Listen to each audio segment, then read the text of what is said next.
Hoy tenemos la bendición de presentar una de estas inspiradoras conferencias titulada El Surangama Sutra. Las 4 instrucciones claras e inalterables sobre la pureza. Abstenerse de robar y mentir.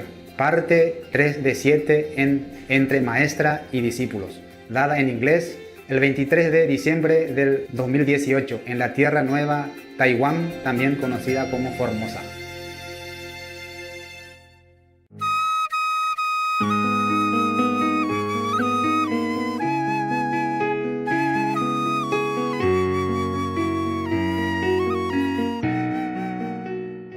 All right, continue with the Buddha. If one does not practice any of these token renunciations of the body on the causal level, then even if one realizes the unconditioned, one will still have to come back as a person to repay one's past debts, exactly as I had to undergo the retribution of having to eat the grain meant for horses. The Buddha had to one time eat the grain that meant for horses or other food meant for horses for 3 months. Probably because he has a little bit of debt he did not pay. But if he had probably burned the incense on his body, then he has paid the debt. Then he didn't have to do that. You see, Buddha very compassionately explained all this, and he even confessed his own debt at his own expense, not wanting the disciple to worship him as a perfect, flawless, enlightened being, but still has some debt to pay from the past life. But this is a Maya arrangement that way, so that the Buddha had to have some debt. Otherwise, how can a Buddha ever had any debt? He's been a Buddha for, you cannot even count how many eons or kalpas already passed. He even confessed that. He has mentioned that if you burn a candle or incense or finger or one incense stick, even one incense stick on their bodies, anywhere, he didn't say on the head, but on their bodies, and then will in that moment repay their debts from beginningless of time. That's why I became a monk, in case I have debt. A lot of debts before. So I guess I'm free of debts now. And all the karma is yours. Yeah. Yours karma on me. Because I have burned the incense. Not just 1 incense, but 3. The Buddha said here. That means I don't have karma. Actually, before that, before I became official monk, I was in some ashram, walking, going from one ashram to another, looking for masters. And several people will look at me and say, oh, you don't have any karma. Look at my hand, or look at my face. Say, oh, you have a bodhisattva eyebrow. I don't know what bodhisattva eyebrow look like, but I did have it according to them. And look at my arm and my hands. Oh, you have no karma.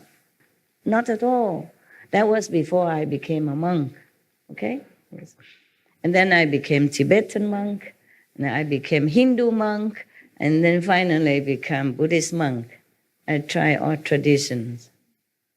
So if I wasn't clean by the Tibetan monk married, then I was clean by the Hindu monks married. If not, then I triple it by become Buddhist monk. So actually I was free of karma. So whatever happened to me is all your fault. Lovely karma, yes. It's nice to blame somebody else. It's easy. The most easy way, is to blame everybody else. Yeah. I do the same. It's fun. Okay, now,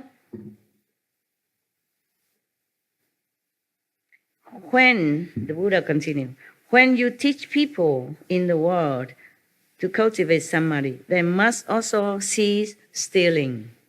This is the third clear and unalterable instruction on purity given by the first-come one and the Buddhas of the past and the honor ones in the past. I mean, many Buddha.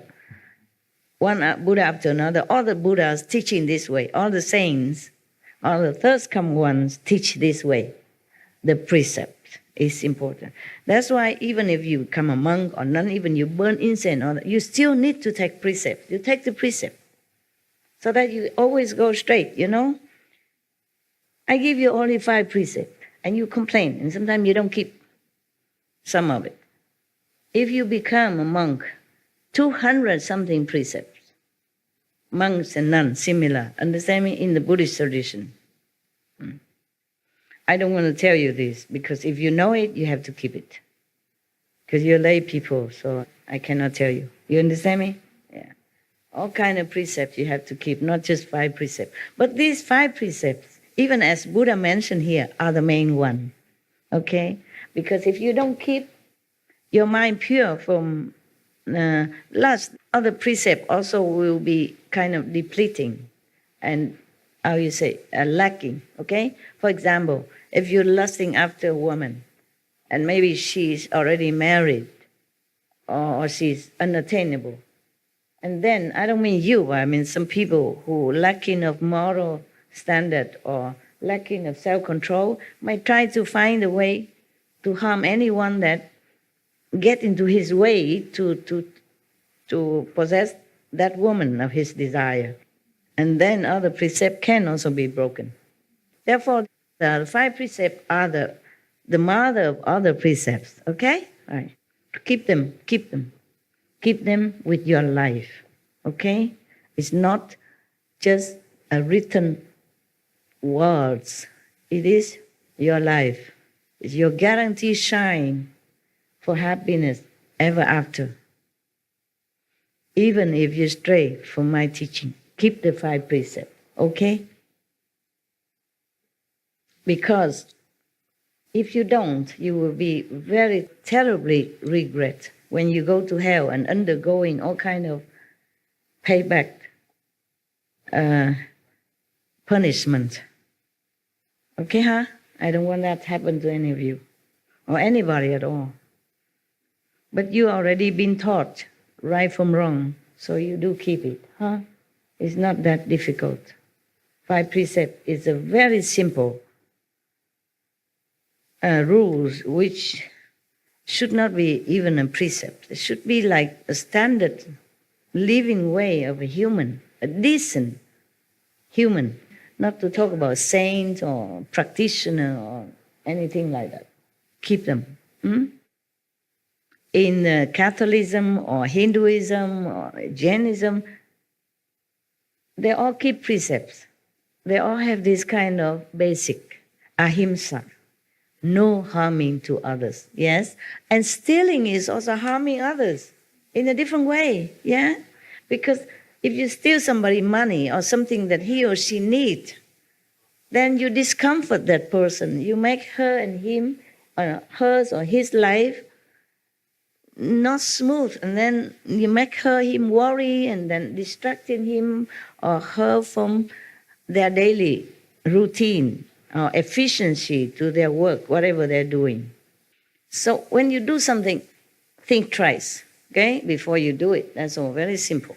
Whatever not yours, even if worthless, don't take. Very simple, okay? Is that difficult? No. Been told decades already, huh?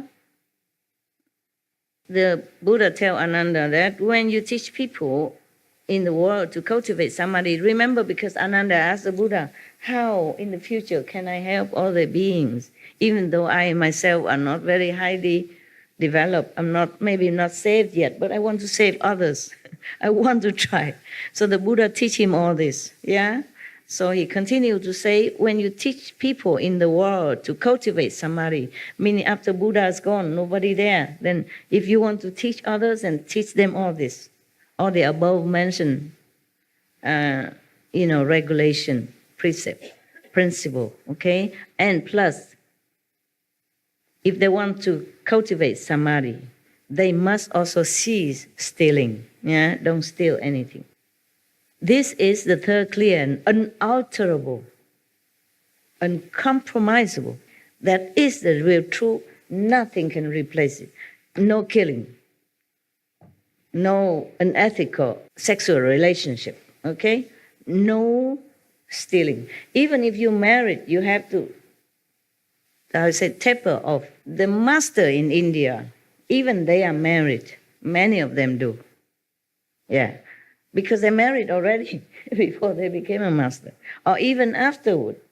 But they have couple interaction only 3 times a year, just to make children, to do the tradition family. That's all. Not because they're lustful after that, just kind of duty. So this is unalterable rules of the universe that you must keep in order to be liberated, with or without the Buddha presence. Now, therefore, Ananda, if cultivators of Chan Samadhi, in meditators, do not cease stealing, they are like someone who pours water into a leaking cup and hopes to fill it. I mean, useless. Useless. You waste your time. If you pour water into a leaking cup, will the water stay inside? No. So if you don't keep these basic precepts, then no matter how long you meditate, it just keeps leaking out, gone to the Maya power. The Maya will take it and use it to harm you and harm others as well. He may continue for as many aeons as there are fine motes of dust, but it still will not be full in the end. It's like that. If you don't keep the precept, forget your samadhi, forget your meditation. Useless to you. That's what the Buddha said. All right, I say the same. In Thailand, there was one sister. She heard several disciples during meditation, seeing the vision that I was the King Rama V of Thailand. It's not my fault if they saw I was King Rama of Thailand. Understand me? Even if I was. Then she criticized me. Yeah. She said that according to her, any decent man will marry only one wife. The King Rama maybe have more than one wife. I can't remember. Maybe I'm not King Rama. I don't remember how many wives I had.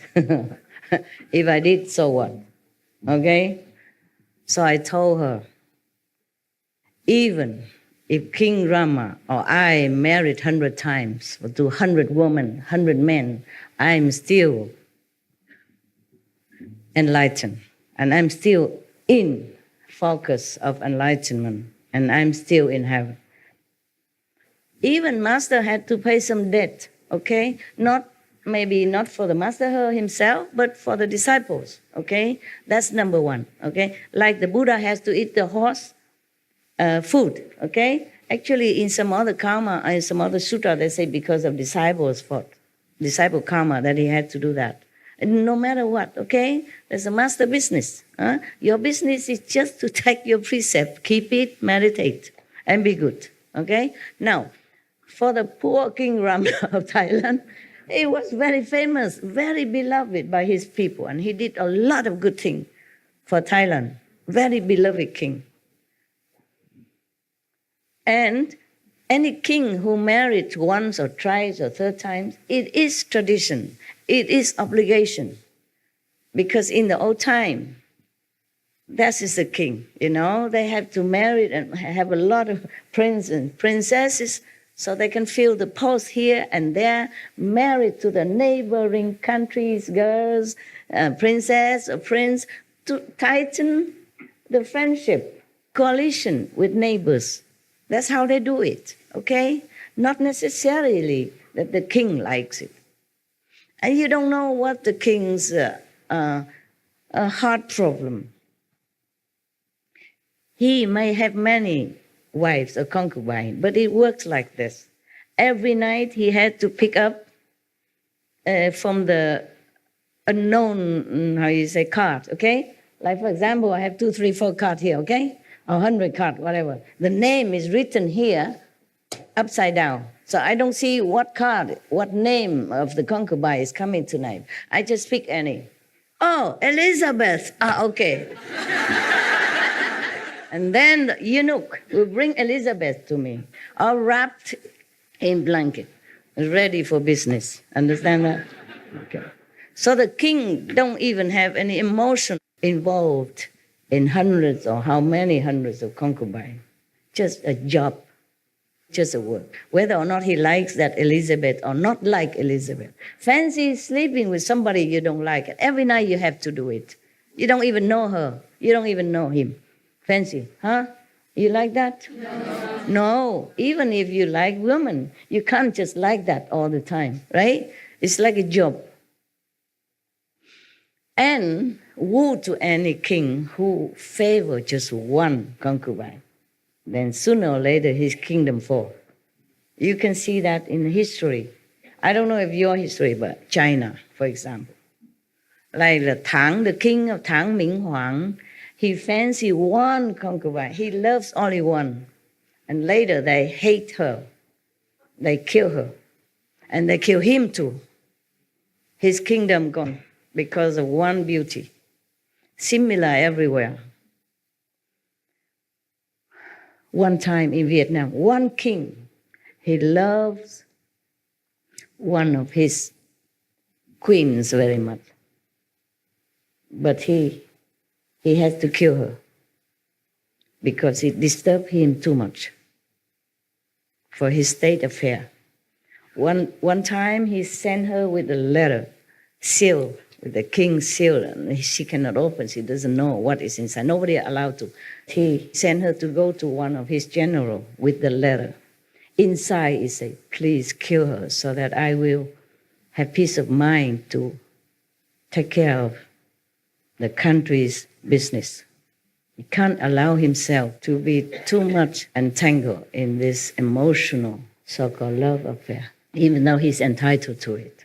It is very sad, but being a king is not that easy, okay? There's other king also, if he favor one concubine, he's not allowed to. Even if he allow himself to do that, the whole court, royal court, or his mother, his advisor, they won't fancy that. They won't allow that. Sooner or later, he has to give her up, or the kingdom will fall because they will not support him. Because other ministers don't support him.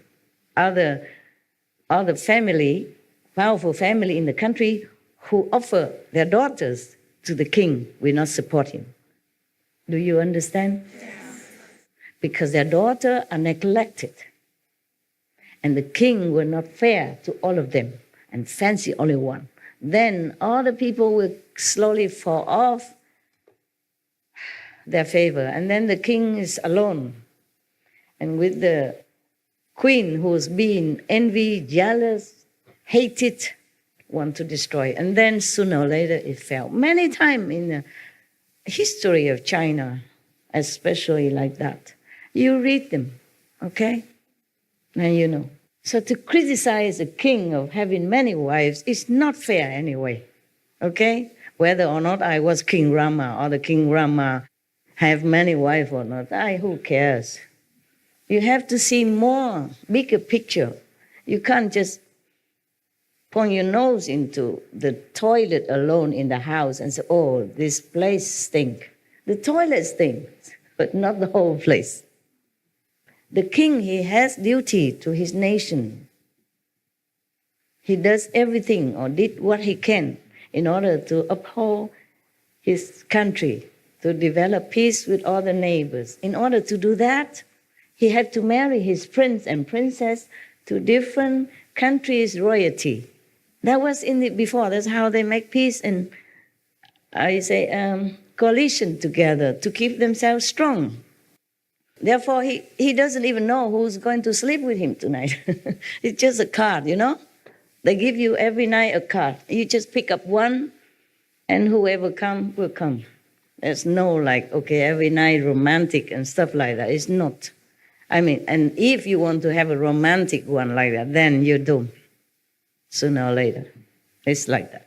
Because these ministers of the king, they love to give their daughter to be the king's favorite and concubine. Strengthen also their power, prestige, the whole family, like that. Even then, no benefit, but oh, the wife of the king, my daughter. Of course, any father wants that. Any mother loves that. And therefore, the king was offered many from the minister or sub-ministers or the generals or the, whatever you name it. Yeah? They all have, if they have daughter, they offer to the king. And the king had to accept it so that they will be loyal to him, support him. Yeah, make him strong and the country stable.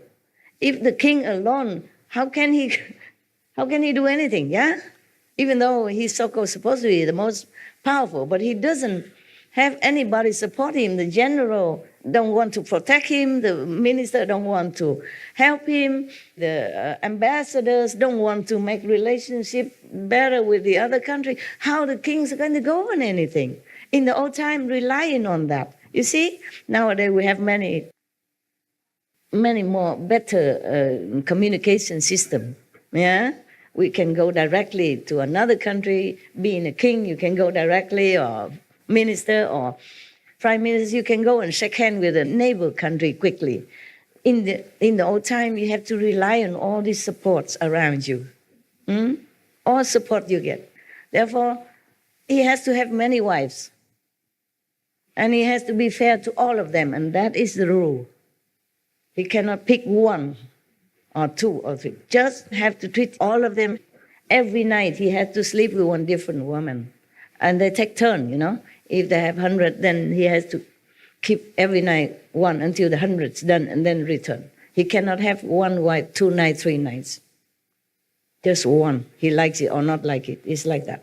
Even in China history, one king, he cannot have children. It's just like some men don't have children somehow, you know. Maybe their destiny, maybe they are not potent. So that king has no children at all with all his queens and, you know, second queens, third queens, concubines. No one bear him any child. He is impotent. So what they do? Every night, or every now and then, they make a party in the palace secret chamber somewhere, and they let the young, handsome, able, you know, potent men go into there and have party with the concubines. And then all the children are born from there, become prince and princess, and also marry off outside as the royal members. So the king still can, you know, strengthen his relationship with neighborhood country, even though he himself has no children. He does that. Very good.